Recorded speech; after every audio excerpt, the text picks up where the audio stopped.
It's my distinct pleasure this morning to reintroduce Dr. Hal Huggins, who's probably considered one of the fathers of biological dentistry, along with many of our other speakers, because this is the 25th anniversary of the IABDM, which was the American Academy of Biological Dentistry before.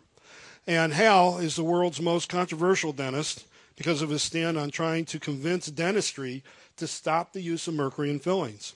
He has been in practice for a few years. He received a postdoctorate master's at the University of Colorado with emphasis on immunology and toxicity in 1990. He successfully pioneered treatments for autoimmune diseases caused by dental toxins and has personally treated over 5,000 toxic patients. He has lectured worldwide over 2,500 days in 46 of the 50 United States, 14 foreign countries. He has authored several books, written over 50 articles, and given over 1,000 radio, TV interviews. And as he said earlier, that he is tall, dark, and handsome. I forgot to include that before. And that he has face for radio, including 50, shows of, or was that me? Okay. He's done 60 Minutes in Australia in 1989 and did 60 Minutes in New Zealand in 2007. My question is, why didn't that come in the United States? He is currently a consultant worldwide for multidiscipline centers and the founder of the Multidiscipline Alliance for Professionals who practice the Huggins Protocol for recovery of autoimmune diseases. It's my distinct pleasure to reintroduce Dr. Hal Huggins.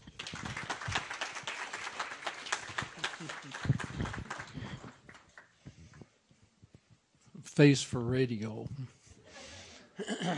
Yeah, thanks. Okay. One thing you left out there may or may not be of interest. There are a couple of things I think are kind of interesting. Over the past 3.5 years, I have written 19 books. That's from 4:30 in the morning till 7 o'clock in the morning. And that's an interesting experience to go through. The Dental Association, no matter what you have, says that you don't have enough. But in the blood chemistry field now, we have over 300,000 blood chemistry data points. But I think 300,001 is what's required. Yeah. And we are not quite that far up on DNA. I've only been doing DNA for 4 years. We do have several thousand bacterial identifications on now over 600 samples. And we did do these in a laboratory that was on a campus that had a microbiology lab, and I didn't realize it, but it also had a dental school.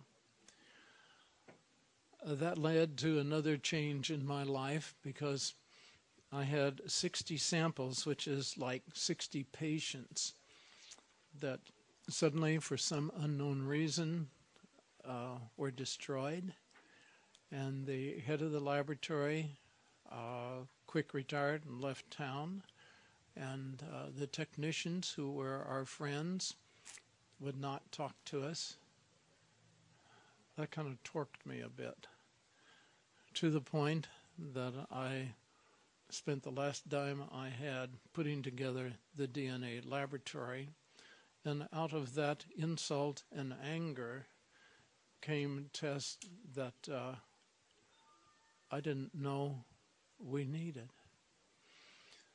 Has anybody ever heard of leprosy?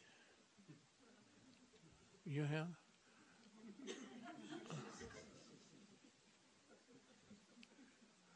I could take that a step farther.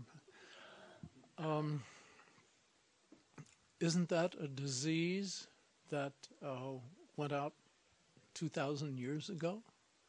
How many people have patients who have leprosy? Anybody? One? We have one. Okay. All of you in dentistry have patients who have leprosy if they have root canals, because we have found leprosy, the bacterium there, in 20% of the root canals. And yours was one of them, right? Mm-hmm. Patient in good health? Not exactly. Yeah. So these are things I was not getting out of the commercial enterprise from the university. But they did give a presentation to the Dental Association showing the causes of gum disease, or at least what they thought was the cause of gum disease. And they said, by the way, we're having all of these. There's some dentist who's sending in all kinds of funny things. Where would you find Klebsiella? Where would you find leprosy? Where would you find, The dental school had no idea, but a few days later, our samples were destroyed. So, you never know what life is going to deal you. It has its own deck of cards, and there are not 52 cards in that deck. But some of the things that have been dealt to me that I didn't like have been the things that have taught me the most. So keep in mind that the things you run into here may teach you things you didn't know you wanted to learn.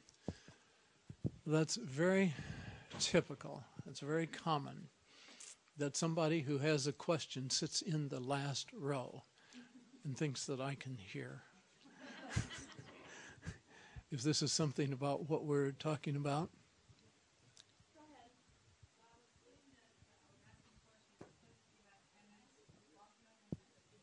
You had MS?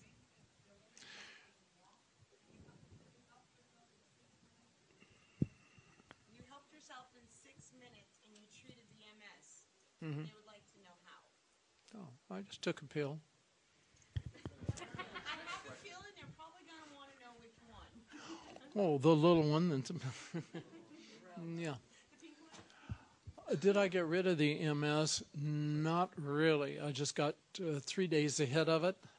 And now, being 35 years, 40 years older, I'm about a day and a half ahead of it. Because there is a series of combinations. You're not supposed to say anything commercial here. So the name of it is... and if I miss that 2 days, I'm back in a wheelchair. So, yeah, I am not cured, but you didn't know I didn't have the use of my left leg, didn't you? I mean, I'm walking around here like a semi-human being. But there are other things, the double vision, all these funny things that go along with MS. As it turned out,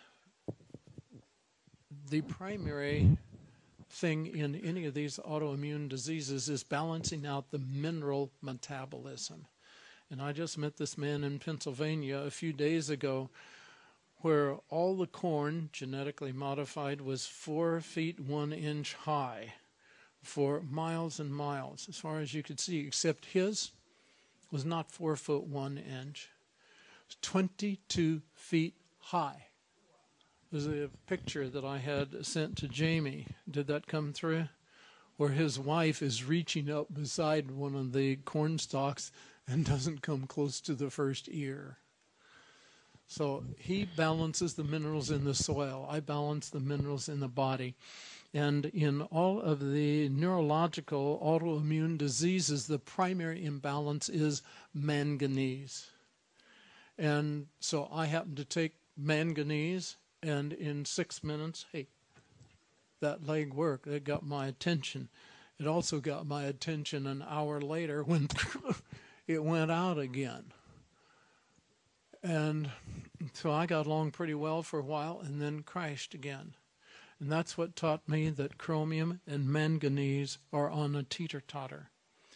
And if you take manganese without the chromium, you depress the chromium, and pretty soon you end up with the same problem for the opposite reason. And so, being scientifically oriented, I started taking chromium, and everything got well until I got an excess of chromium and a deficiency of manganese. I had the MS back again. So manganese, as it turns out, is the #1 deficiency in all of the autoimmune diseases that I have seen. I haven't seen all of them because I think there are 200 of them. But yes, it is very important that you have manganese in balance with chromium, in balance with zinc, in balance with magnesium, with a twist of potassium. And if you can keep that balance, which took 8 years to figure out how to keep it from getting each thing out of balance, then you have a cell membrane that knows how to take in the nutrient and get rid of the waste products. But when you start taking these one at a time, you're creating all kinds of creatures here within your body chemistry that is not running in balance. And that's the advantage of the blood chemistry to me. The blood chemistry shows where I should be, because we do not use the normal ranges. That's by definition 95.56% of the population. But you find that the highs come down, the lows come up when you get rid of the dental interferences and get people on an ancestral diet. Then it comes sometimes to a point which I call the stability point, and sometimes to the stability range. Now, what I was going to say doesn't sound right. I was going to say there's no difference between males and females. There are people who will argue that. I probably could too. But for instance, in the red cell count, hemoglobin, hematocrit, red cells, there is a male range and there is a female range. Probably because the females do this thing that males don't every month, and so that means they're weird. Of course, young girls and old women don't do that, and they still are stuck with this range. That didn't make sense to me. But I did find that in the absence of the toxic dental materials, the males' high ranges come down. The females' low red cell ranges come up. And if you follow them for a few months, you find they become narrower until they become a point. So there is no difference between males and females as far as red cells are concerned. It's just the reaction of the male is to increase and the reaction in the female is to decrease. We have different reactions, but the stability point is the same, and it is a point. So it makes it very easy to see if you are doing what you're supposed to in diagnosis, and if the patient is doing what they are supposed to. If the treatment and the compliance is where it should be, then you've got a very narrow target. And it doesn't move from day to day. As political and financial interests come into medicine, ranges move. And the range of cholesterol when I first started into this was 150 to 330.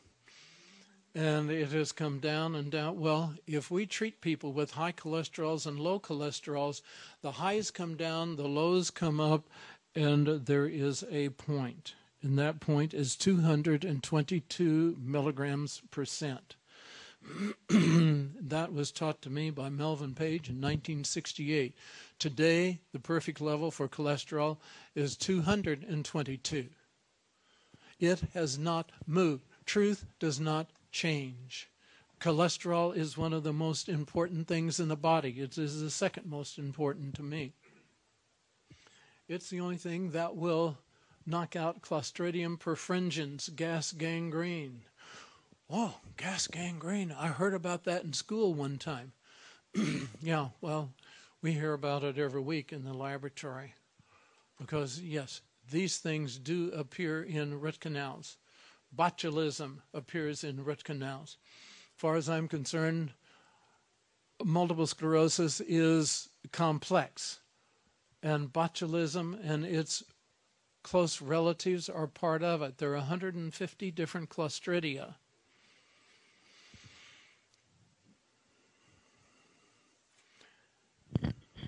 You take this much botulism, that would kill all the people on the planet, wouldn't it? Probably so. Thimbleful would knock out New York. And this is what people are carrying around in their root canals. And somebody was asking me during the break here, well, how would you convince somebody to have that taken out of their mouth? I don't care. Because this treatment is not for everybody. It's only for those who are interested in their health. And if you're interested in your health, you don't want a condominium for Clostridium living in your mouth. Write that one down. That was kind of cute.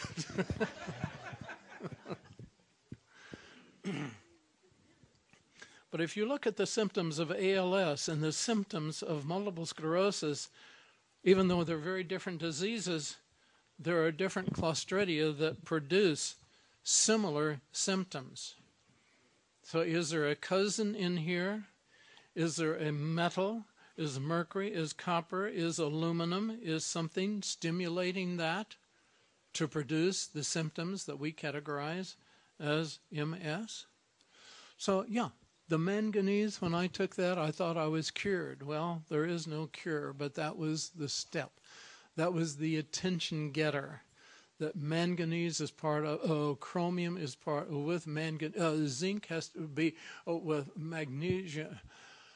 It's complex, but when you pull it together, when your chemistry is in balance, you know it and the patient knows it.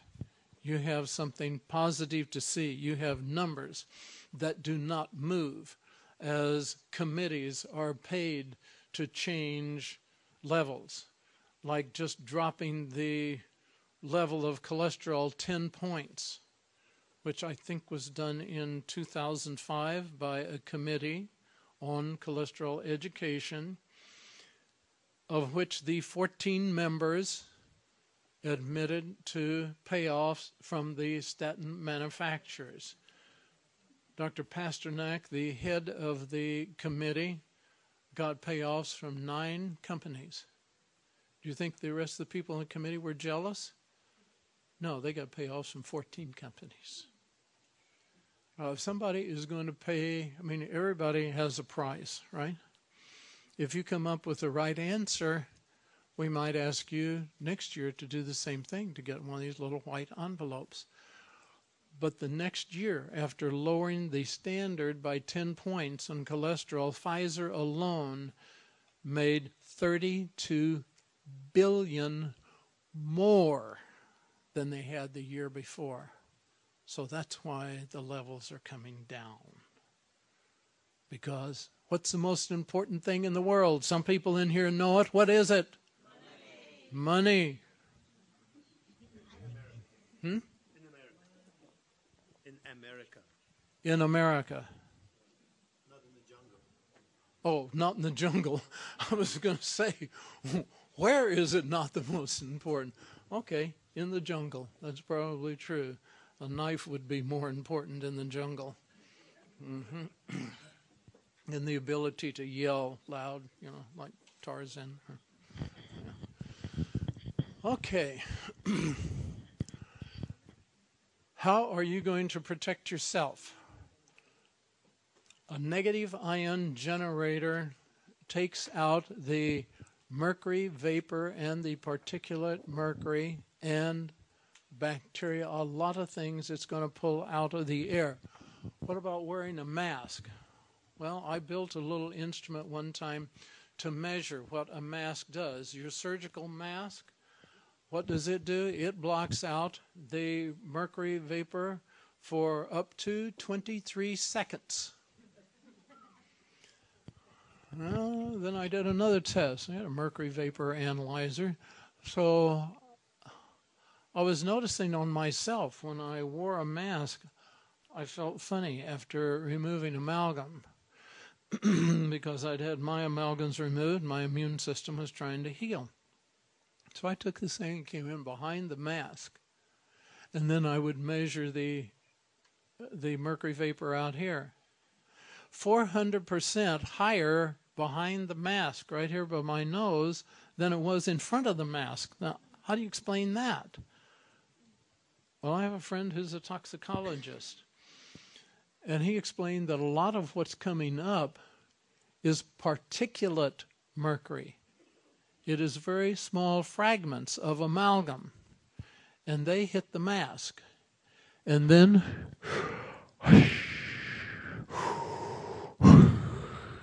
you breathe your hot breath into that mask, and you release the mercury from the particulate mercury, and then all that vapor comes in, and that's why you have a higher concentration of mercury vapor behind the mask than you do in front of the mask out here where stuff is coming up. So we developed the bubble operatory, the dental dome it is called, or a circular thing, so there's no place for mercury to catch in a corner, and all in a Faraday cage, all kinds of safe thing. It was the only safe dental operatory in the world. The State Attorney General made me destroy it because it implied that mercury was hazardous.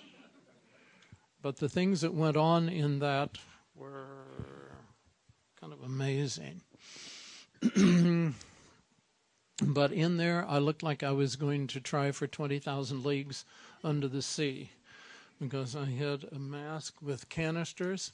So, yes, if you're going to protect yourself and your assistant, then you wear the canister type of face mask. And you can have your prescription for your glasses put into this so you can see what you're doing here. And then, of course, we had the mercury. We had negative ion generators in there, but we had the mercury vapor detector to see what all was going on in the atmosphere. And after finishing cutting, in that with the laminar airflow and everything else, we could bring the level down to 0 within 3 to 5 seconds of finishing cutting out amalgam. But before that, the amount of mercury vapor in the air is quite high enough to allow you to be eligible for a $10,000 fine from EPA, OSHA, whoever the people are who come in and say your mercury level is too high. We have a question back here in the back row.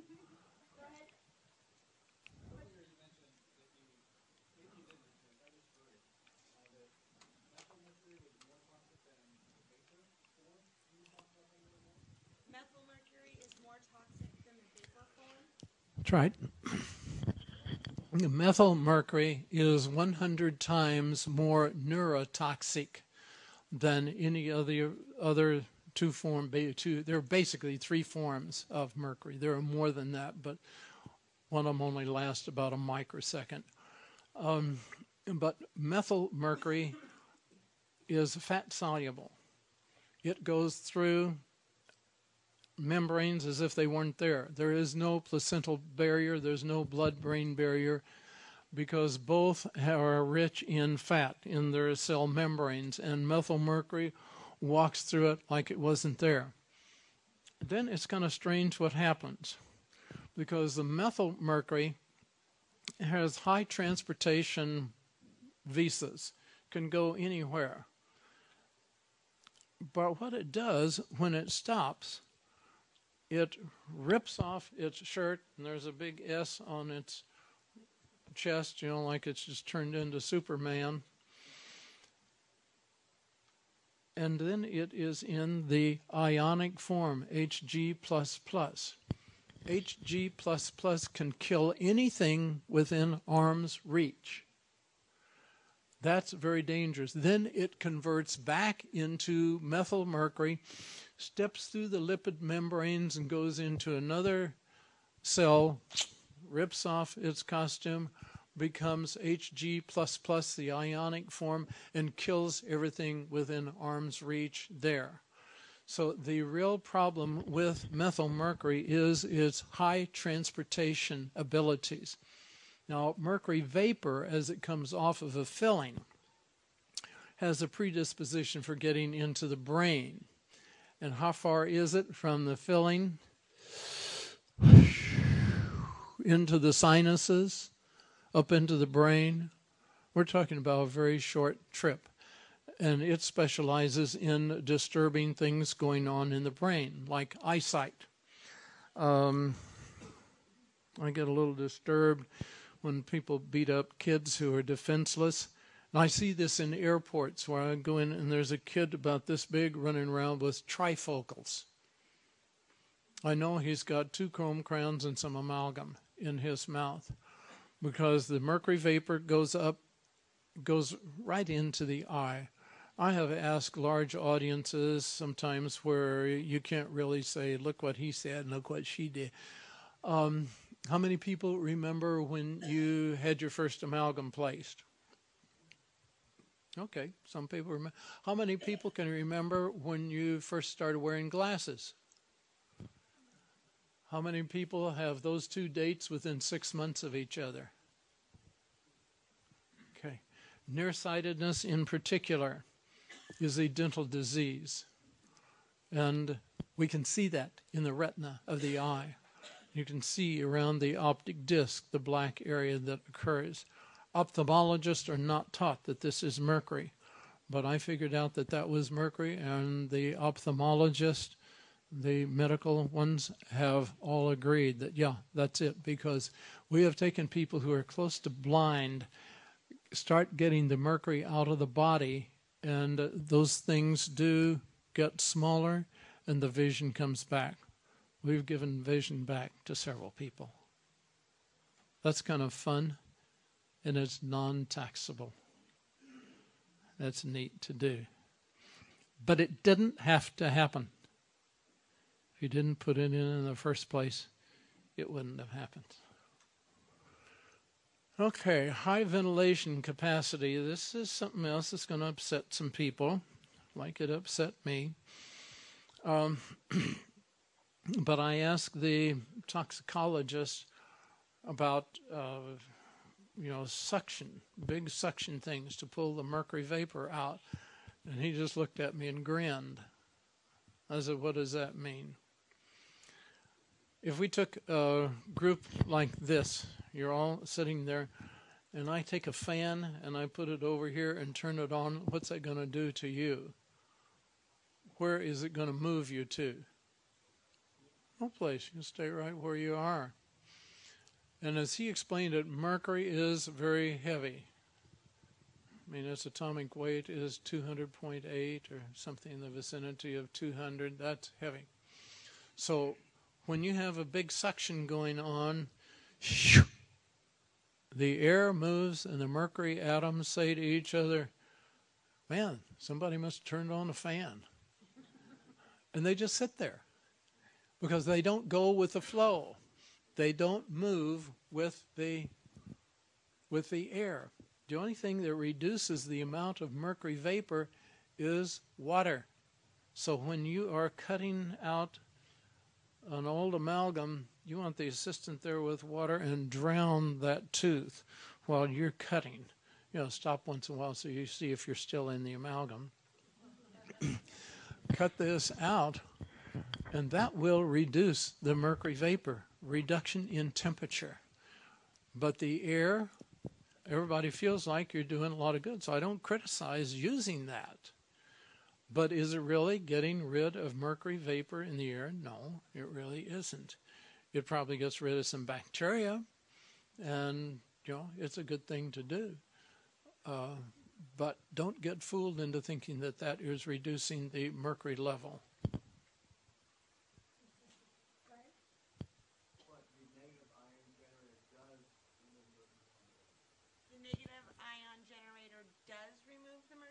Yes, negative ion generators will reduce the mercury level down to about 0.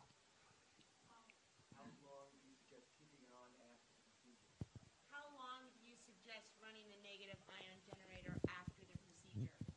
Well, we usually turn them off once a month to clean the points. So you just turn it on and leave it on. Yeah, there is, because most dental offices have been dental offices for a long time. It's in the ceiling, it's in the floor, it's in the walls, and when you walk out, it seeps in through there, and weekends are a good time to just clean that up a little bit more. Okay, about 2 more questions, and then Which brand do we use? We're not allowed to advertise. Not advertise. the Huggins negative ion.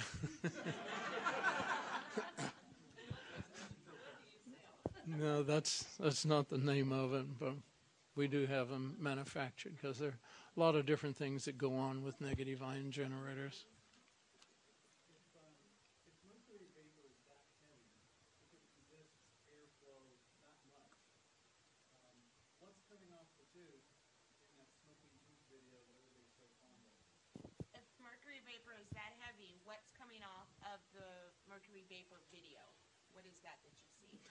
Oh, that's mercury vapor. Yeah, that's coming up, but it doesn't stay up very long. It's going to start filtering down into the carpet, into the floor or something. But yeah, it is coming off of there. And if it's in the filling, of course, it's going up into the nasal cavities, from there into the lungs, where it methylates within 15 seconds. And attaches to the red blood cells, and then your methylmercury can travel any place it wants through the body. Okay, one more. Wendell? Okay, I have an IQ Air system, 5-inch intake. We get it 6 to 8 inches for the patient's face while we're working. They Does have that help? an intake system 5 to 6 inches from the patient's face. Does that help? It's going to help. But what I was saying is, don't get fooled into thinking that's going to reduce your mercury vapor down to 0, because it'll reduce it some, but not a terribly significant amount according to the toxicologist. Go, real quick. This weekend, I've heard you several times talk about sodium. You've made statements several times that some of your patients don't get better if they take sea salt. I wanted to know if you could expand on that a little bit more. The comments in regards to sea salt and why they're not, sodium, and why they're not improving with sea salt, which would fall into detoxification. Yeah. Can I answer that question? Yes. Do we maybe want to do that after? However, I think we better wait if I'm going to get through the rest of this. So hang on to that question, and I will address it, provided we're going to have time here. Okay, then there is detoxification. And keep in mind, this is a very important statement. Detoxification is retoxification.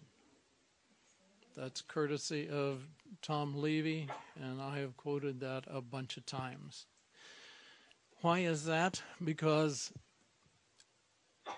detoxification, as it is really meant, is easy. Releasing mercury, yeah, there are a lot of things can do that. So let's take a little bit of this and more of that and a lot of this, and you can release a whole lot of mercury, but does excretion change? No.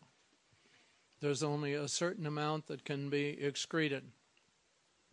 And if you exceed the excretion abilities with detoxification, you are creating retoxification, redistribution. Just because you take mercury out of the bone in the arm and plant it in the brain does not mean you have healed the patient. So this is very delicate, and it is shown to you in a very inexpensive way in looking at a CBC, the red blood cells and white cells. I remember and talk about the effects on the brain of the dentist by exposures to mercury. I was talking to a group of dentists one time, and I said, you know, dentistry is under, or the immune system is under the absolute control of dentistry. You control every patient's immune system. The least you could do is do a CBC. And this one guy said, how do you spell that? The more exposure to mercury we get, hey, I remember the things that I did 20, 30, 40 years ago. I'm embarrassed about now, but I sure believed in what I was saying at that time. Yeah. Okay. The CBC is your red cells and white blood cells, and they are very sensitive to the presence of mercury. So if you are exceeding excretion with your detoxification, you're going to see changes in the CBC. You're going to see an increase in the total white cells. You're going to see a depression of the lymphocytes as they become overloaded. You're going to see an increase in the PMNs. You're going to see monocytes getting in there trying to relieve things which they may not be able to do if you wore braces, because the monocyte, one of the detoxifying parts of the immune system, is under the control of the orthodontist. If you wore braces, I can tell that looking at your CBC up to 32 years after the braces were removed. Because the body knows it needs to spend a lot of time getting rid of nickel, because nickel is carcinogenic. And that's what you've been putting in people. In fact, I'm giving a lecture on breast cancer next week. And again, we start with dentistry. You start out with putting chrome crowns in kids at 2, 3, 4, 5 years old. 10 years later, there's another nickel exposure with braces. 10, 20 years later, you break off a cusp and you get a nickel crown placed, and probably a root canal to go with it. And getting back to the meridians, if that is on one of the bicuspids, you're in the crosshairs for breast cancer. Because working backwards, those women who have had, and men, 10% are men, who have breast cancer have root canals on the bicuspid meridians. Now, I challenged that to start with, and when I found about 19 out of 20 were on the bicuspid, well, there might be something to this. Then there's a fellow from Joseph Issels from Germany called me when I first got into root canals, and he said, it is not just the breast cancer, it is all the cancers. We have treated this for 40 years, and we find that every case of cancer, up to 97%, have root canal in their mouth or have had root canal. So before I treat the patient, we have the dentist get rid of all root canal. You take care of the root canals, then I can take care of terminal cancer. If you leave root canal in, I no can do. That was my introduction to root canals and cancer. And cancer is a very dangerous place to play, because you get that little red spot on your forehead just before everything goes black when they pull the trigger. It is the biggest industry in the United States. And what's the most important thing in the United States? Money. So if you mess with them, there's a price to pay. You need to be informed, then you can make an informed choice, which is more than we give our patients, because we tell them, hey, the root canal is the way to go. We don't need to take out a perfectly good dead tooth. Yeah. So.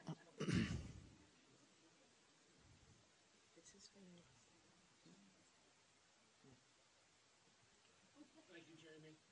I needed that. I didn't need that. You're going to need that for your next slide. What, you think you know what the next slide is? I think you're going to be excited. Oh. Okay, this is old information. No, it's this week. I was thinking it was last week. Yeah. Now, Don, this is why I wanted to be able to come up with a new whatever you call those little things that go round and round and reflect in the sunlight. You know, CVD, BVD. Sounds.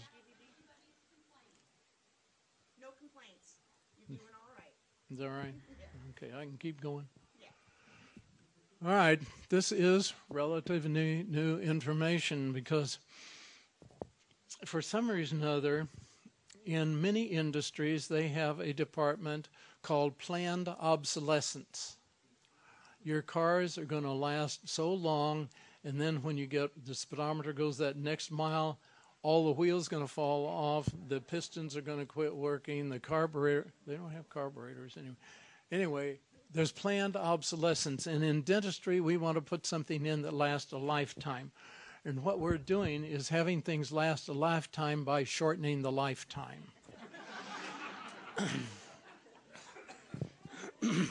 And aluminum is a whole lot more toxic than I thought it was. Now, Boyd mentioned toxicity. Yeah, there is a certain amount of toxicity to aluminum. It does damage. At one time, they thought that Alzheimer's came from aluminum.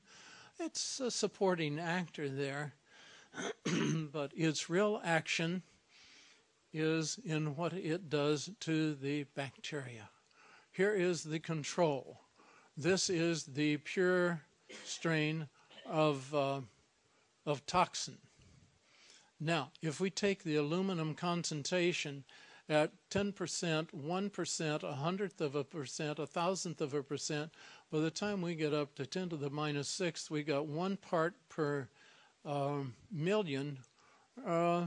Nothing's happening yet because the aluminum is killing the bacteria. Now, when it gets down to a certain point, it quits killing the bacteria, but starts forming the toxin. So here, getting out here, there's a little light. This is brightening up. At 1 part per billion, aluminum starts forming the toxin. And this is the toxin that is found in breast cancer. Is that correct? Hafnia? Yeah. Okay. So going up 10, 11, 12, we're up here now at 1 part per trillion. We are still manufacturing the toxin that creates, one of them that is found in conjunction with breast cancer. Is that politically correct? 13, 14, we're up to 1 part per 100 trillion. And finally, at 1 part per quadrillion, it disappears. How much does it take to create that? Tune in next week. It's in the incubator as we speak. But where do we get aluminium? Where do we get aluminum? We get this from porcelain crowns. Porcelain is supposed to be safe. Porcelain is not. When that test was originally developed at the University of Colorado, we could determine that aluminum was coming out of ceramic in amounts that were significant. And not all people agree with that, but I think this blows it out of the saddle. Certainly it blows me out of the saddle at thinking that aluminum was dangerous up in this area where it was still killing tissues. But this is a lot more dangerous. And the composites that last the best, you know, we want things to last a lifetime. The composites that last the longest have the highest amount of aluminum. They also happen to be number 1 in sales. So yes, we are putting in, you know, so many people say, I went to a biological dentist and had the amalgam yanked out and something white put in. Most of the something white that goes in is very high in aluminum, so it is creating, this is just one of the toxins. Hafnia produces what, 4 toxins or 3? Huh? 3? So this is just one of the 3 toxins that just one bacteria is producing. Now, this is not a test that's done in 10 minutes. There's a lot of work that goes into coming up with a result like that. But when we're talking about 1 part in 100 trillion still being able to form toxins, we're talking about something that is very powerful, very dangerous, and very common in dentistry. We have been taking out porcelain crowns for more than 10 years, I don't know, 20 years maybe, and turning around the incurable diseases. In most cases, except for ALS, a lot more times do we win than lose. But is there justification for that? Ladies and gentlemen, this is the justification right there. And this is just one of the 92 bacteria or microbes that we are studying at this time. At some point in time, we may study more if Tweak has his way about it.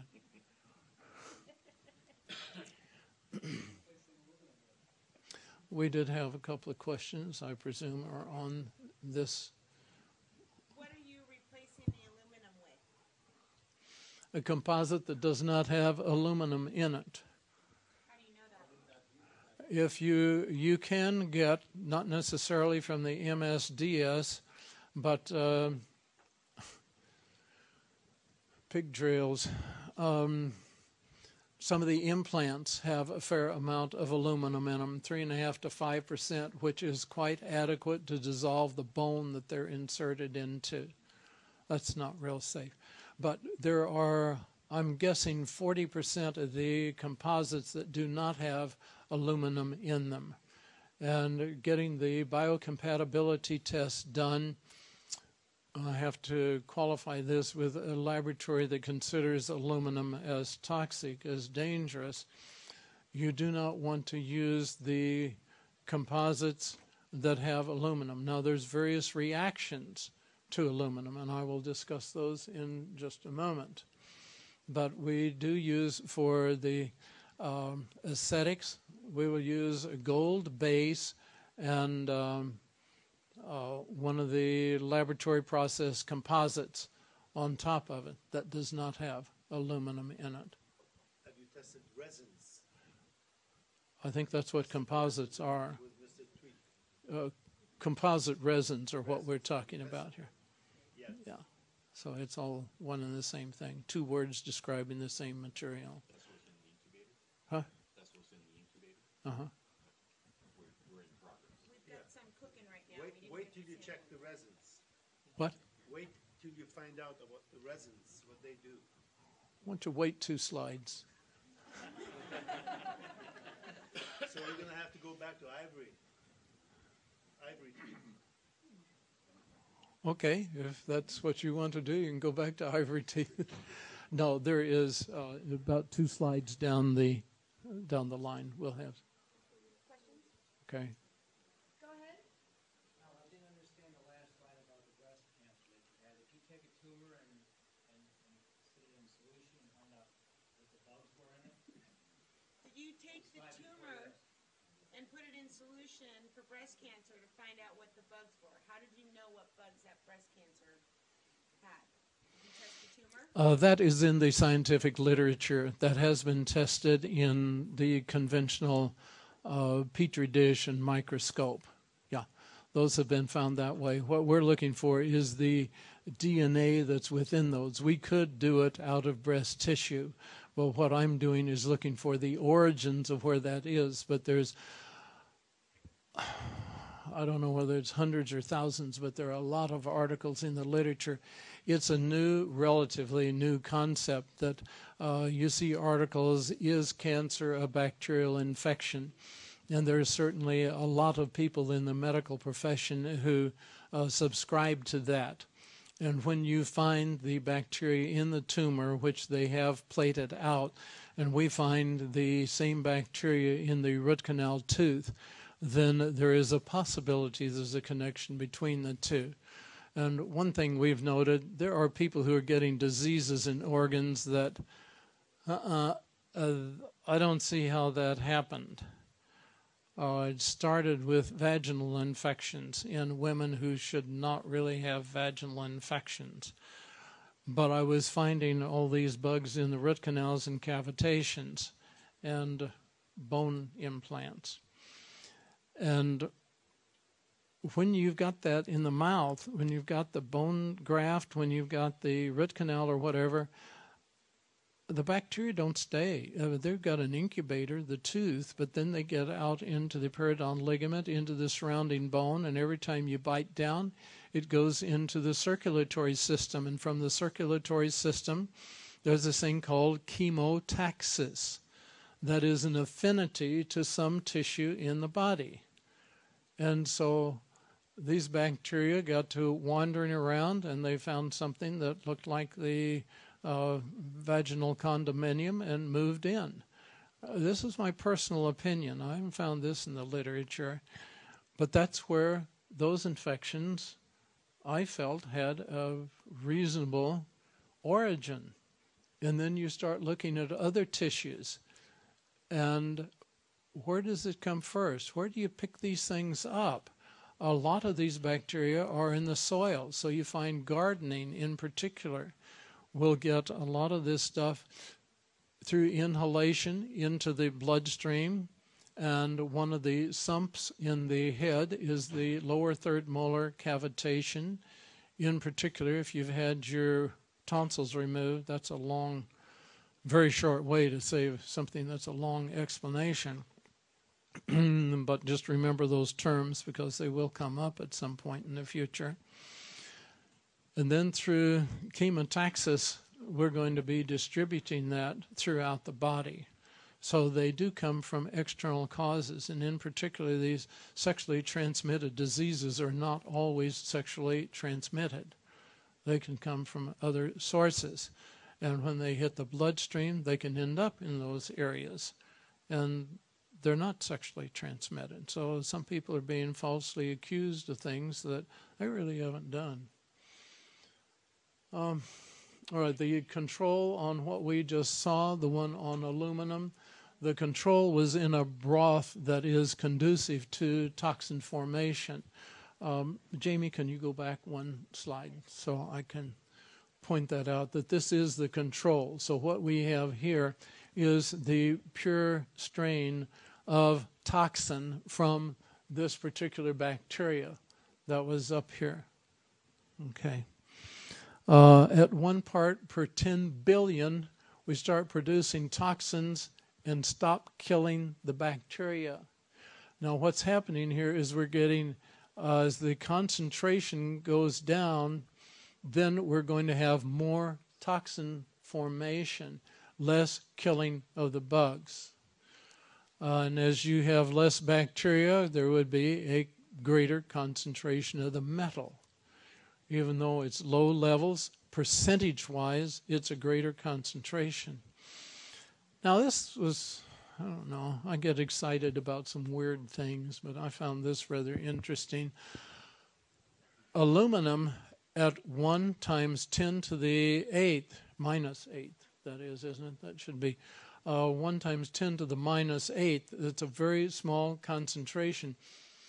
Unwinds the DNA. You know, the DNA is a dual spiral helix. Well, if you unwind that, where you have to have copper on one end and zinc on the other, and then you unwind it with aluminum, then the bacteria can start making the toxin, because the DNA has to be unwound before it can produce a toxin. And that's why we have not seen a lot of these toxins. We didn't see them 50 years ago because we did not have this situation to create the modern diseases. Then the metal can get inside and target the plasmid. The plasmid is the area that actually manufactures the toxin. And these plasmids can be shared from one bacteria to another. The first time I ever heard of a plasmid was in the 1980s when I was taking my postdoc, and the professors were rather excited about the discovery there was such a thing as a plasmid. And I thought, hey, this answers a lot of our questions. 30 years later, I found out through Tweak that, yeah, it is answering a lot of our questions. So this is why we are unwinding the DNA so that the aluminum and other metals, copper, mercury, etc., can get in and stimulate the formation of toxins that were heretofore unknown. Yeah, the composites with aluminum may last longer, but does the patient? This is what the patient needs to be informed of. But this puts a different perspective on aluminum-containing porcelains and high aluminum composites, as well as aluminum cookware, things like Corning ware. There are a can of beer made in an aluminum can. You think that doesn't change chemistries? Yeah, we found that out back in the 70s, that soft drinks and beer in aluminum cans will significantly change the chemistry. Jeff Coors is a friend of mine, and I have been trying to convince him. Coors was the first company to come out with the aluminum can. Bill Coors went to Europe and spent almost a year learning how to work with aluminum. So they start out with an ingot that's about this big, and they put it in a machine and hit it with a bazillion tons of pressure, and you end up with an aluminum can from it. But there's a lot of aluminum exposed to the food, to the beverage that's in there. And you do pick up the aluminum from that. So dentistry is not the only source of aluminum. It's just the only source that's 24/7. Now, if we look at immune reactivity against dental materials, when you're doing the optical density scanning to find out if there is aluminum, if there is immune reactivity to the dental materials, the scale is not really 1 to 100. It's more of a 1 to 2,500 sensitivity with the optical density scanner. Looks through the serum to find out if there has been an increase in antibody antigen complexing in there. So the scale turns out to be more like converting it down, dividing by 100 to make it a little easier to say grace over. A scale of 1 to 100 is a lot easier than a scale of 1 to 2,500. And on 1 to 2,500, a move of 5 or 10 points is totally insignificant. But what this is measuring is the antibody antigen complexing. And if you have an antigen that's this big and antibody the same size, and you hook them together, it's twice as big as it used to be. It does not go through the kidney very well, and so it stops up in the kidney, creating glomerular nephritis, which is an autoimmune disease in the kidney. And this can happen with people who have been given IV glutathione. Glutathione is a wonderful thing at the right dosage. But I have done a lot of testing on glutathione. I find that there is a lot of variation in the amount of glutathione that people require. Now, at my weight, which is now down to 190, 60 milligrams does me very well, as long as I don't take it every day. Once or twice a week, yeah, does a real good job. But some of the glutathiones are 500 or more milligrams. Detoxification is retoxification. Your body cannot get rid of that much. The glutathione can bind to it, but it's going to get hung up in the kidney and create a high creatinine you will see in the blood test and an autoimmune disease of the kidney. So looking at aluminum, here are just 2 clients I picked at random. And this is on that scale that would be more like 1 to 150. You get aluminum, get any of these metals above 20 or 25, they're significant. Well, here, 2 clients picked at random, 109, 122, copper, 99 and 122, gold, 3 and 2. Hey, that's pretty close to insignificant. So gold seems to get along pretty well with the immune system. Now, acrylamide, that's the resin that I told you to wait 2 slides for. This is the slide. I can hardly wait. It's right here. It's upon us now. Okay, the acrylamides, polymethyl methacrylate and so on, 7 and 4. So that's pretty low. And we find this with most of the resins, the plastics, they're not as bad as we thought. Now, to color them, if you want to take a denture and make it look pink, what do you add? Mercury, cadmium. Those are the 2 pink coloring agents that are added to give you the pink color. Now you got a problem. And that's why we use clear acrylic. With a denture right across the first buy to first buy, okay, I recommend putting in a little pink acrylic there, because this is, what, 1/100 of 1% of the total amount of a whole denture? That may be high, but you know more than half the patients won't accept that. They want a totally clear acrylic. And if they're young and you know the lip line's a little bit higher, you see their teeth floating in the air, and it looks a little weird. So I do prefer I'll go for a little bit of mercury up there for coloring. Acrylamide the same as methacrylate? Yeah. They're basically all acrylics. All acrylics have pretty much the same formula to them. So we don't have much reaction there. Barium, there's not a whole lot of reaction to that, but if somebody had a barium enema 20 years ago, I can identify it today in hair analysis. They use barium because it's not absorbed. If it's not absorbed, they stick it in, down here. How come I'm finding it up here if it's not absorbed? Yeah, but it takes a long time to get rid of that. Platinum, 4 and 5, yeah, that is pretty low reactivity.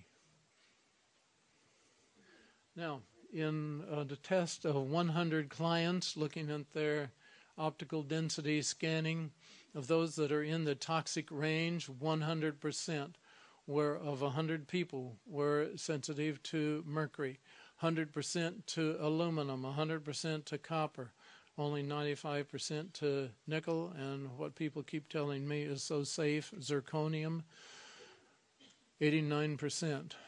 Let it speak for itself. How about titanium? You don't Yes, want. titanium? You don't want to know.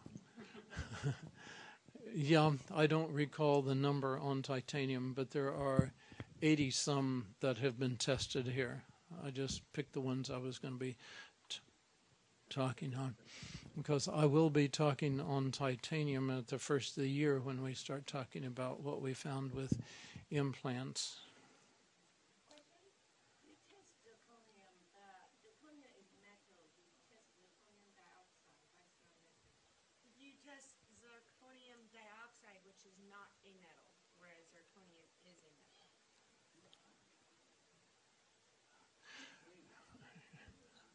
I'm not sure I can answer that, but I do remember a fellow coming in one time trying to sell me a porcelain, and I said, no, we don't use aluminum. He says, oh, but you don't understand. This is a non-metallic aluminum. I said, you're right, I don't understand. But I don't understand how it's aluminum oxide like zirconium oxide. What is the difference chemically? Because they do dissociate.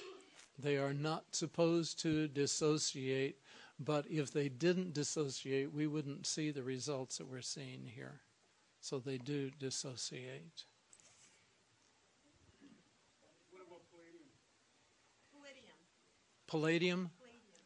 Yeah, palladium, I was going to say highly toxic. Well, it is not as bad as mercury, but I remember maybe 10 years ago, they interrupted national television in Germany to say if you're going to a dentist to have a crown placed that has palladium in it, don't accept it. And if you are a dentist, do not ever order palladium again.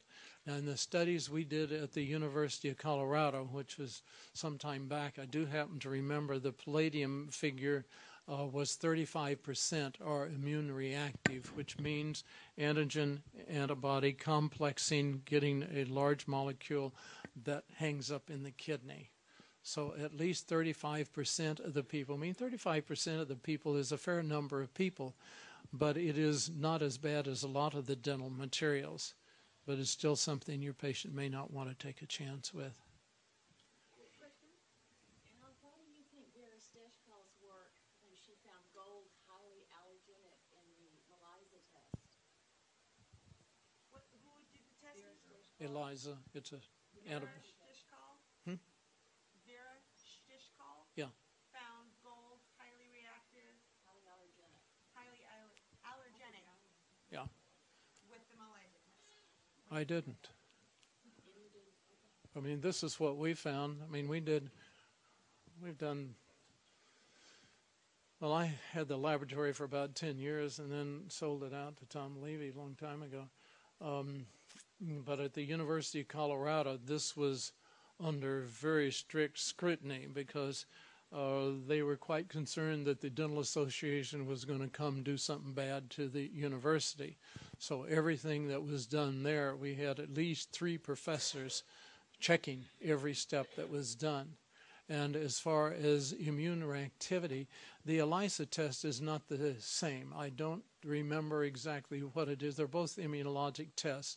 But here, these are precipitin tests studied with optical density scanning in the serum, where you can detect the limits, as I mentioned, of 1 to 2,500.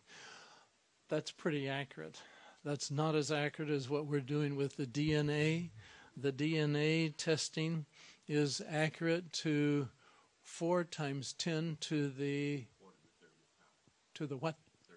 To the 32nd power, to the 30th. Yeah, S16, no, X16 times 2 would be 32.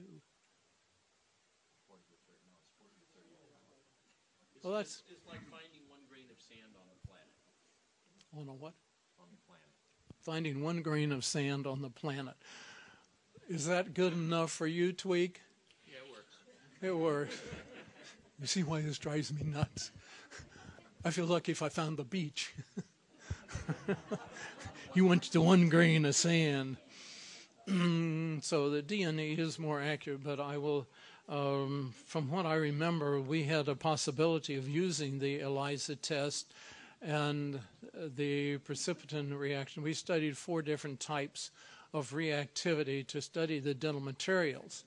And the precipitin was something that means it precipitates, was reasonably easy to do. You get the serum sample and you put the sample of the material in it, and instantly you have a drop of cream in it. I mean, the reaction is far less than 1 second. And it could be measured with that accuracy. So that's why we elected to go that route. I'm not sure how that relates at all to ELISA, but that's the test that we used at University of Colorado.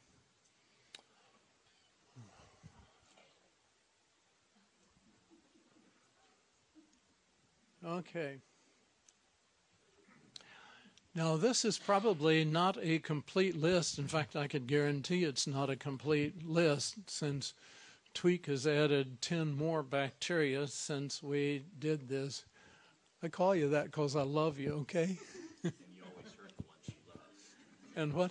You always hurt the ones you love. No, I am very proud of what you've done here because it has certainly helped a lot of people and expanded my education. Now, there's this guy, Weston Price. Weston Price found that he could take an extracted root canal tooth, take a little piece of the root tip, stick it under the skin of a rabbit, and inside of 2 weeks, If the patient had had a heart attack and he took that tooth put on in 2 weeks, the rabbit dies of a heart attack. He would take it out, put it in another rabbit, and in 2 weeks that rabbit dies of a heart attack. He'd take it out and put it in a third rabbit, and that one would die of a heart attack. And he would conventionally do this for 30 rabbits in a row. Now, to me, I don't see how he could have missed, because just in the beginning work that we have done, these are the bacteria, 28 bacteria we find in root canals that have the potential to give a heart attack. Which one? Yeah, about any of them, some more strongly than others. But if you've got to find 1 out of 28 here, it's hard to miss that, yes, any of these will damage the heart to the point of a heart attack. May take 2 or 3 to do it, but we will conventionally find maybe as many as 10 or 15, in some cases more than that, in one root canal tooth. So if you've got 2, 3, 4 root canal teeth, no wonder you've got such a problem with heart disease. Now, we see about the same thing with neurological challenges. It's just different bacteria and different toxins. But this is what we see.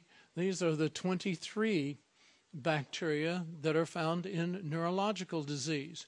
And I've seen some pretty serious diseases with just 3 of these present in like a cavitation. Cavitations and root canals, what is the difference? Well, there are more bacteria in cavitations than there are in root canals. But probably they originated in the root canal as the incubator and then migrated into the cavitation. Now, with multiple sclerosis, we've got the top 5 and the top 10 and a lot of diseases. And these are the ones that you're going to find associated most often with MS. Candida albicans, would that be in a yeast form or in the fungal form? Probably in the fungal form, 65% of the time. Fusobacterium, which is not a real nice one, 55%. Gamella, Neisseria,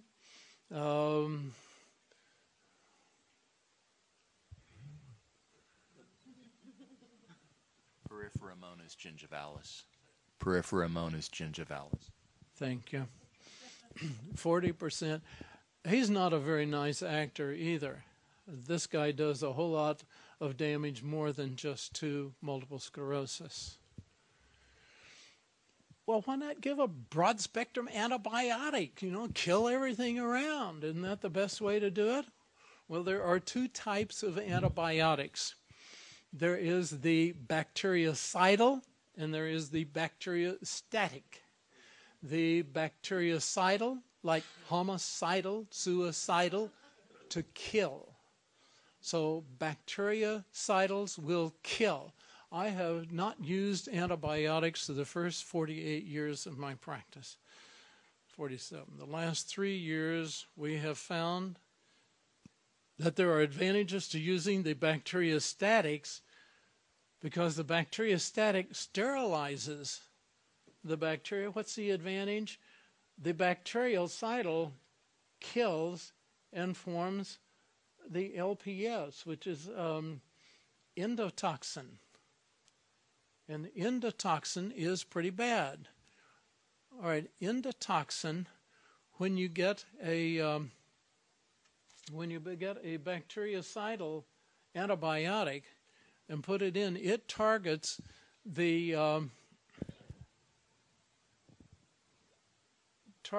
bacteria, and this is what happens. You get a bactericidal explosion. You don't have one bacteria to kill. You now have 100 lipopolysaccharides, endotoxins, sitting here. Each one has to be cleaned up by the immune system. Did you ever hear of somebody getting sick, going to the doctor, getting antibiotics, and getting more sicker? This is why. Because the immune system is overwhelmed 100 to 1 over what it used to be. Because it has to take care of all of what you see. Next. So, in answer to these problems, a lot of it lies in advancing to the rear, which means that it's going to be a tough trip from where we are now, because we have all been trained, we've all done these things. I've certainly done everything here that I talk about that is bad. Hey, I've done every one of them. I do have one hope. I know that I will meet St. Peter, and I just hope that he has Alzheimer's.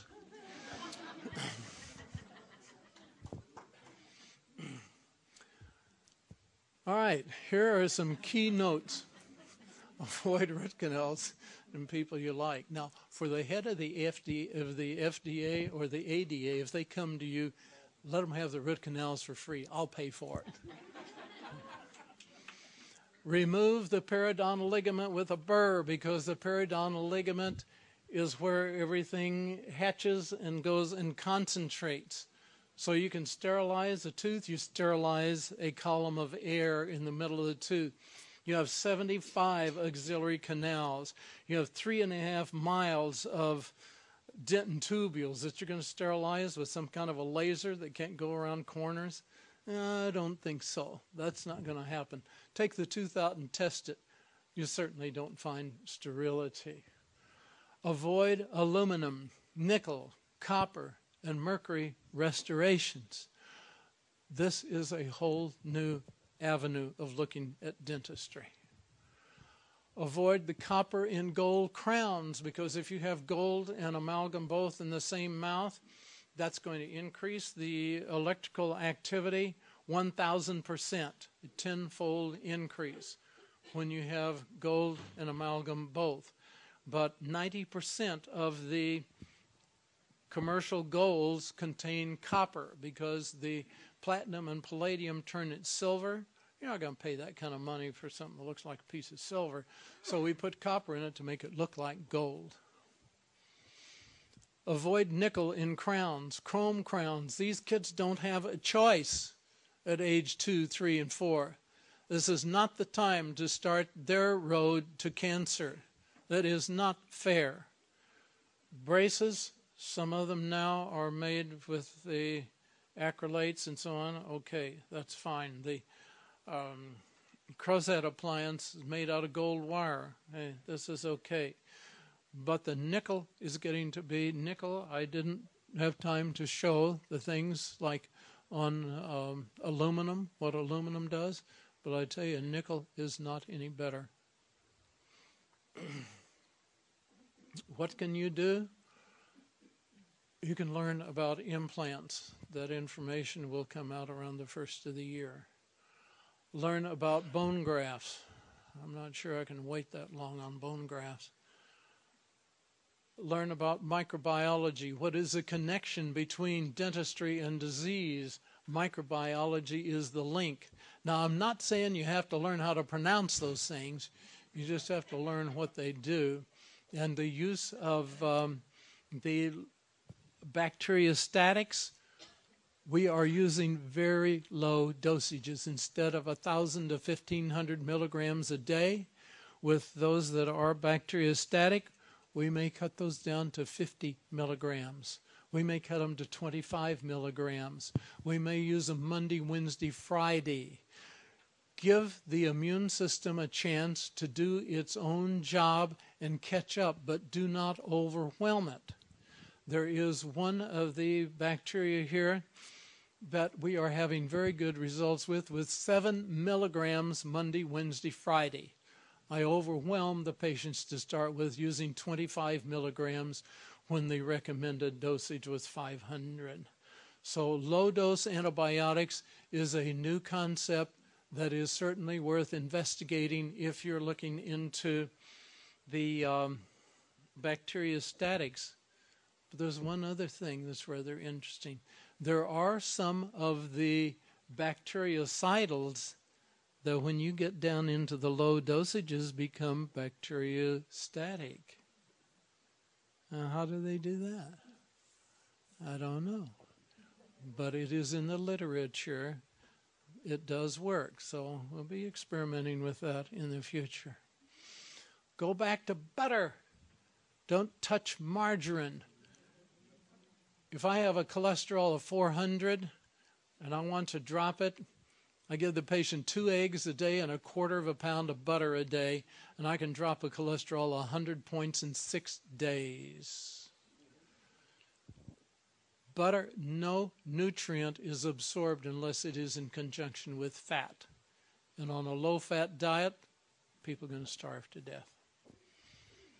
Go back to gardening. Don't have to use all the artificial stuff. Avoid the GMO grains whenever you can. It's going to be easier next year than it is now. There are some laws coming into effect to say you have to announce on the labeling. Now, I get sick and tired of the labeling rules, but here, yeah, it is necessary. I'm getting some hand signals down here. I'll have to take the questions a little later. The labeling, the GMO. What? They just came out with an article in National News saying that they found 3 companies that say they have no GMO in their products, and they have anywhere from 35 to 50% GMO in the product. People are lying about their labels again. Okay, I guess that's not unusual. All right. Hybrid seeds will grow, are popular because they grow in the absence of specific nutrients. If we go back to the original seeds and we fertilize the soil not with nitrates but with minerals, that's when you get the 22-foot stalk of corn instead of the 4.1 genetically modified. Go back to incandescent light bulbs. If I'm going to be if I'm going to be someplace more than 2 or 3 days, I mean, you get kind of nuts when you get into this. I take my own light bulbs with me. The first thing I do is unscrew and put in the other light bulbs. Some of them, the 100 watts, are being taken off the market, but for a price, if you see me afterwards, I collected a lot of them some time back. Because has anybody ever seen an X-ray, a real X-ray, the radiation itself? You take a flashlight, you take this thing, and, you can see the light. Can you see an X-ray? No, you cannot see an X-ray.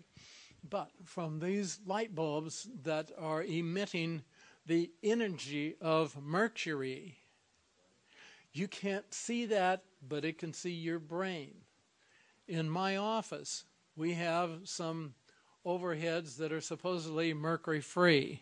Paid $7,000 for that. I'd rather have the $7,000 because I don't think they're mercury-free. I walk in and sit down, and after 4 or 5 minutes, I find myself doing this. So I think about everybody in the office now uses lamps, don't they? Did I tell them to? It's just given a choice. You migrate to an area where you're not being exposed. You're not being toxified. And back to salt. The salt that we recommend is almost the same thing that you find in the drugstore, in the pharmacy, but it's called Morton's pickling and canning salt. And I don't care. I don't own stock in Morton's. But that is a good one. Ball makes one too, but it's a pickling and canning salt, has less of everything in it than anything else. But the thing that really messes people up is the non-biological form of sodium and potassium that is in sea salt. And those minerals are also in a non-biological form, so they are all contamination. And that's why I say that people who use the sea salt, I can't do anything for them. You get them off the sea salt, and I can get rid of that non-biological sodium and potassium and the other 55 minerals we don't need, and then we may be able to turn around some diseases. and go back to a non-carcinogenic diet so you don't have to worry about whether you're putting mercury or aluminum in the mouth.